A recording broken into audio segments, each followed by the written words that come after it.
മലയാളികൾക്ക് യാതൊരു പരിചയപ്പെടുത്തലിൻ്റെ ആവശ്യമില്ലാത്ത നടിയാണ് നിഷ സാരംഗ്. പേരിനേക്കാൾ ആളുകൾ ഇന്ന് നിഷയെ അറിയുന്നത് നീലു എന്ന പേരിലായിരുന്നു. കഴിഞ്ഞ കുറേ വർഷങ്ങളായി മലയാളികൾക്ക് നിഷ ഉപ്പും മുളകും പരമ്പരയിലെ നീലുവാണ്. ഒരു പരമ്പര എന്നതിലുപരിയായി താങ്കളുടെ അടുത്ത വീട്ടിലെ കുടുംബം പോലെ മലയാളികൾ അവരെ സ്നേഹിക്കുന്നു. തന്നെ മിക്കവരും ഇപ്പോൾ വിളിക്കുന്നത് നീലുവമ്മ എന്നാണെന്നാണ് നിഷ പറയുന്നത്. ഇപ്പോഴും ഇതാ ഫിൽമി ബീറ്റ് മലയാളത്തിൽ നൽകിയ അഭിമുഖത്തിൽ തൻ്റെ ജീവിതം മാറ്റിമറിച്ച ഒരു വിഗ്രഹത്തെക്കുറിച്ച് സംസാരിക്കുകയാണ് നിഷ സാരംഗ്.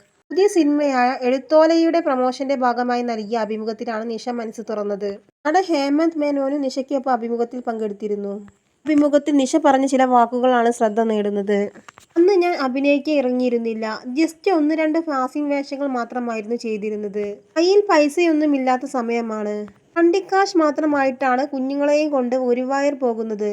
ട്രെയിനിൽ വരാനുള്ള കാശ് മാത്രമേ കയ്യിലുണ്ടായിരുന്നുള്ളൂ. അവിടെ ചെന്നപ്പോൾ ഒരു കടയിൽ കൃഷ്ണന്റെ വിഗ്രഹം കണ്ടു എന്നാണ് നിഷ പറയുന്നത്. കണ്ടാൽ കൃഷ്ണൻ അവിടെ നിൽക്കുകയാണെന്നേ തോന്നൂ. അതുപോലെയുള്ള ഒരു വിഗ്രഹം മാത്രമേ അവിടെയുള്ളൂ. ഈ വിഗ്രഹം വെണ്ണക്കലവും പിടിച്ചു നിൽക്കുന്നതായിരുന്നു.